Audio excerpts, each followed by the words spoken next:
Ale.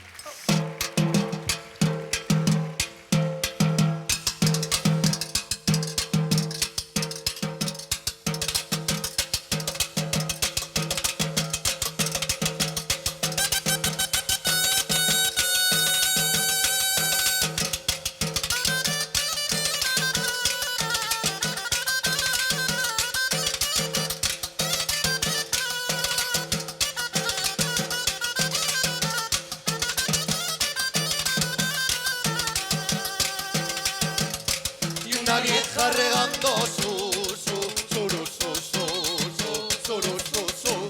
su jardinita, y en la oreja derecha le ha picado un bicho.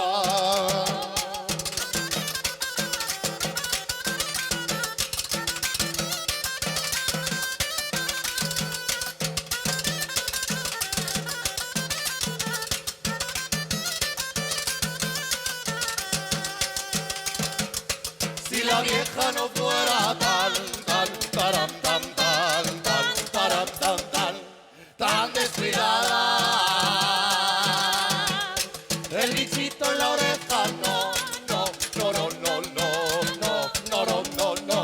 no le picara.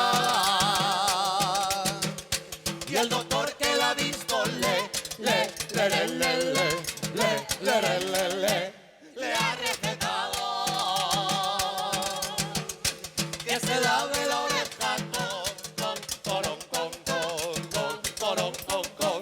con su limado.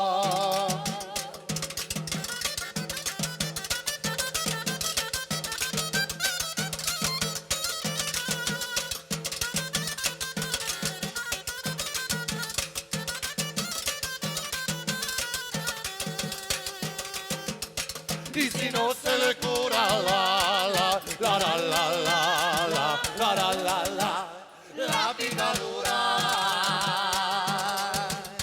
que se pase la mano por la rajadura, mientras vayas y vengas a la botica. El dolor de la oreja no te se quita.